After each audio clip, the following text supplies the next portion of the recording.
Okay, you'll have to excuse me being in traffic. It's not too bad, so shouldn't be too many traffic noises. And because I'm not going 60 miles an hour, I'm alternating between 0 and 10. Shouldn't be too many car noises, but today I want to talk about identity. More specifically, identity at scale. And more specifically still, the consequences of the removal of context of identity. Because identity is a set of information. Can be a very specific set of information. In the case of the individual identity, it is perhaps the most specific set of information pertaining to you.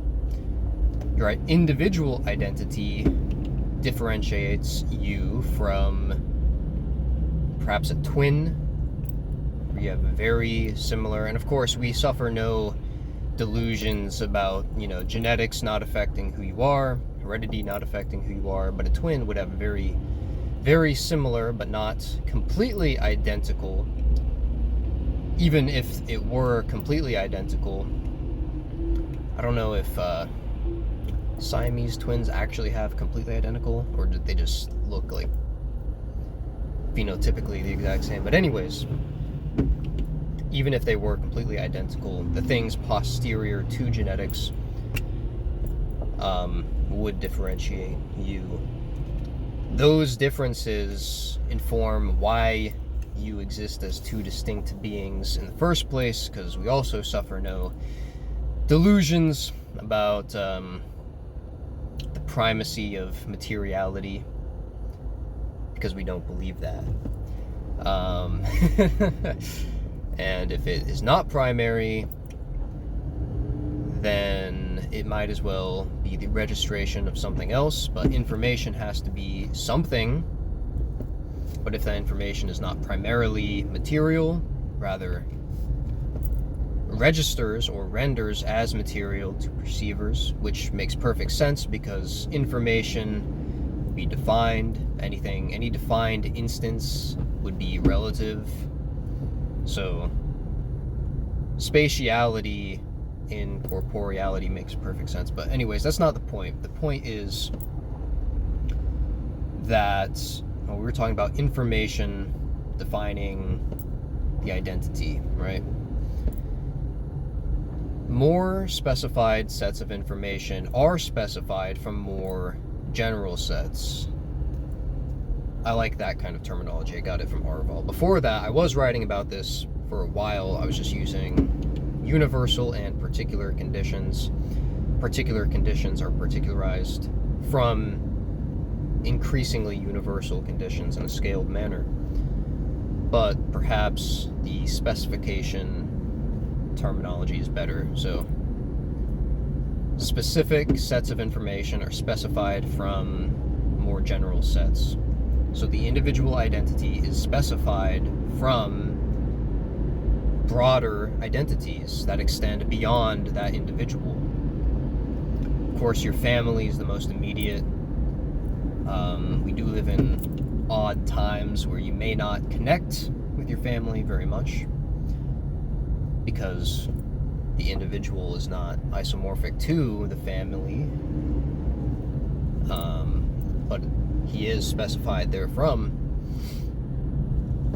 Beyond family, in times past it would have been more apparent, tribal, now maybe ethnic, which is broader, and beyond ethnicity, race, beyond race, species. Beyond species, you might even have broader, we could say like global, get platonic, or maybe Neoplatonic. Anytime you put a prefix, you corrupt, we'll say platonic, Plotinus, world soul. We could get a little bit, multiversal, maybe different world souls. Anyways, that's irrelevant to this. I don't want to distract you. But It's very important to understand that individual identities are specified from increasingly more general identities, which are reducible to sets of information. What happens when an individual identity is removed from that context? Is that what's happening now? Absolutely. Individual identities are being removed. Actually, we should comment on connection with our identity. You have an identity regardless of your, framing, your self-conception thereof, and whether you frame it relative to broader identities. You inherit those. They're default. They're there regardless.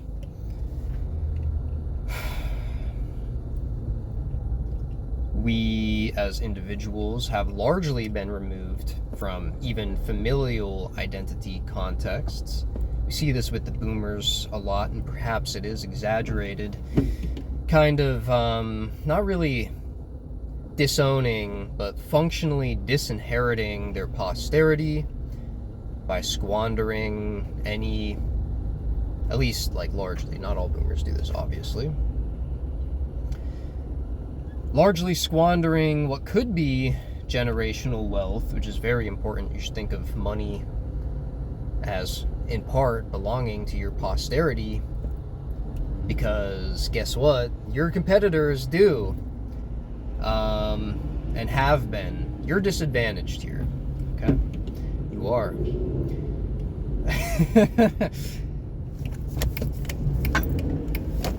Squeeze in here. Saw the opportunity, had to take it. So now you get to listen to some semi-trucks. No, but largely we've been removed from familial contexts. We've been, families have had this kind of atomic strategy for a while. We think of the atomic family. We think of the nuclear family.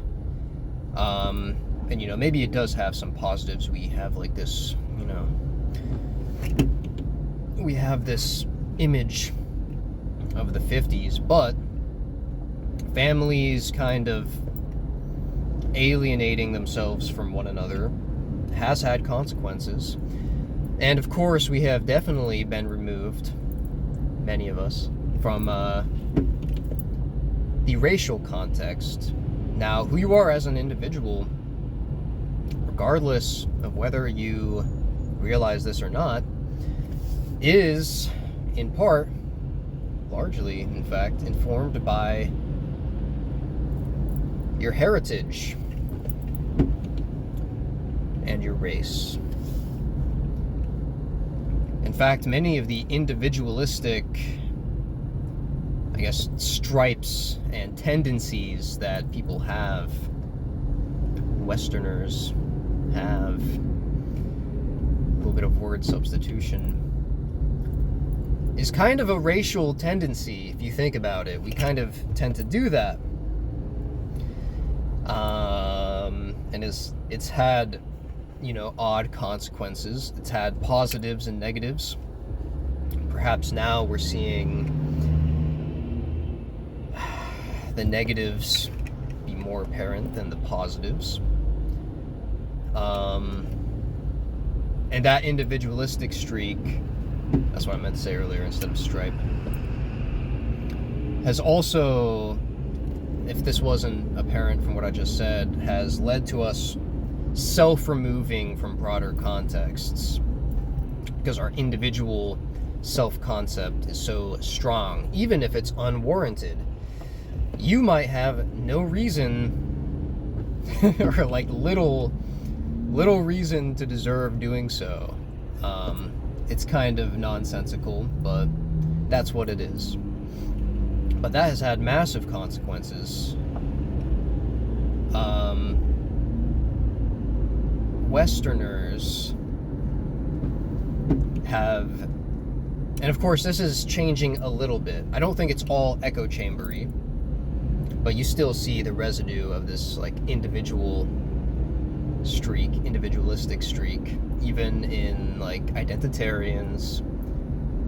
That's something it's probably pretty central to us.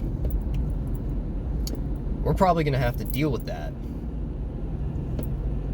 But the ones who are not identitarians, there's very little room for race in their self-concept.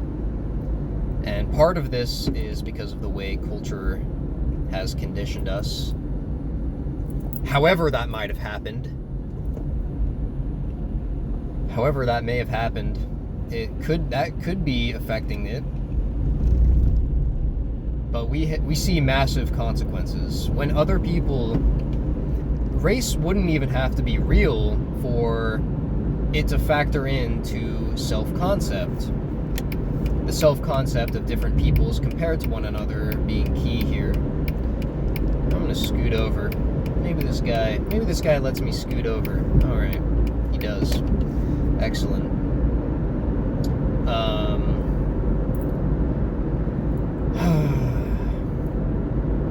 It's been a long drive. But anyways, it wouldn't even have to be real for it to, factor into people's self-concepts. And if some groups identify strongly with their in-group, whether it's fabricated or not, and other groups do not, think of what happens. You have people who are not tribal competing with people who are tribal, and I have no idea why my wiper's on. And the people who are tribal will benefit one another. They'll advantage themselves with stronger cooperation, whereas the ones who are not will obviously not do those things. That's one of the most apparent things. There's so much more. Even identitarians have suffered from this removal of context because it has permeated broader cultural conditioning, especially in America.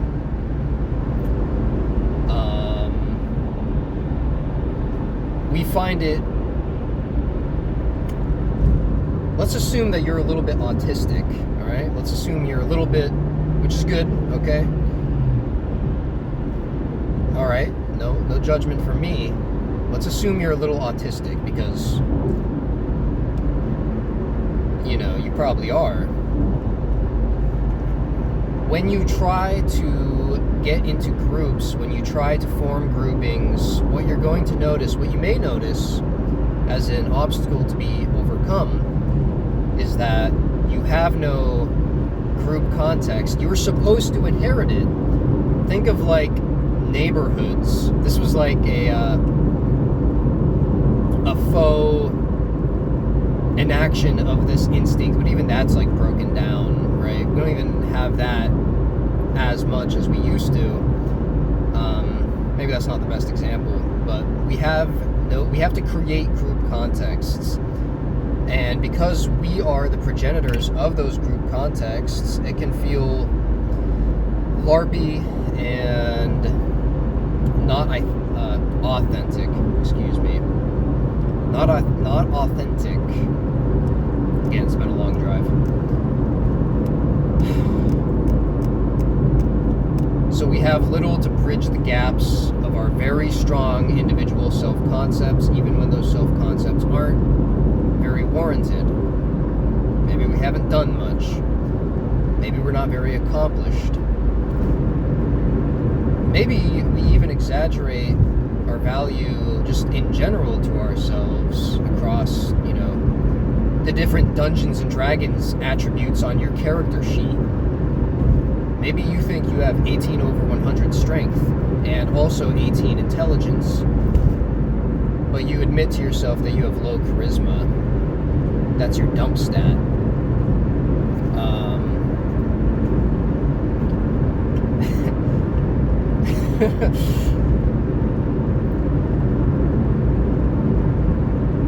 Almost thought I was going the wrong way. Anyways, just something to be aware of. If we try to create bridge identities, because these are immediately broader identities, immediately above the level of the individual, right? because there's a lot between racial and individual identities. We need those. We need those in-between identities.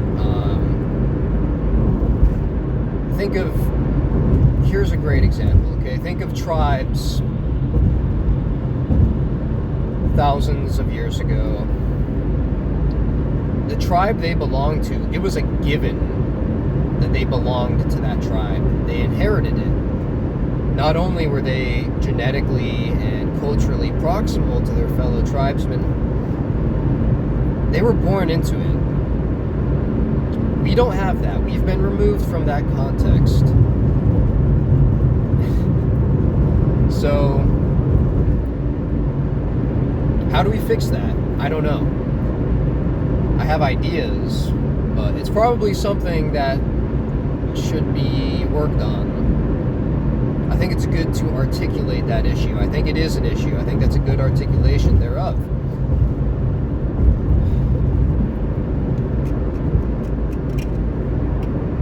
Think about the identities that used to be a given. When certain identities, let's say the American identity, is reduced from its meaning, it's removed from its anything substantial, it becomes abstract, belonging to an economic zone, then we don't even really have that, because there's a strong chance that you have little in common insofar as goals are concerned. Values, you may have a lot in common, but goals are important. Goals are usually coordinated in reference to pursuing self-interest. Every identity has an interest that corresponds therewith. What is good for that identity is not necessarily good for another identity. But what is good for an individual identity is usually good for the more general identities from which that individual identity is specified. That's not always the case. But ultimately, we'll say interest, so we don't, mix this with Platonic metaphysics. If the interest of that broader identity is transgressed and not pursued, ultimately you are not going to be able to pursue your individual interests. There might be lag in which you are and can massively advantage yourself by compromising on broader group interests, certainly, but ultimately it won't work. If reality were purely material, perhaps it wouldn't matter at all. You should just pursue only your self-interest, because there's nothing grounding any other interest at all, and there's also no advantage. But broader interests do advantage you if anything else is true, or at least certain other things are true. Anyways, I think that about wraps it up. Maybe call to action. There's no call to action, really, except think about it. Think about it. Thoughts? That's the call to action. Is thoughts. It's just me giving some thoughts, a little bit of analysis on the nature of identity at scale. It might be a little bit outdated, but I do have an article or two talking about this on my website, arsphilosophica.com, which I may change the name of. But if I do, you might want to follow me elsewhere, because I'm very flippant with branding, since I find it annoying. But anyways, that's all. Thank you for listening. Thank you kindly for your attention. Think about this and take care.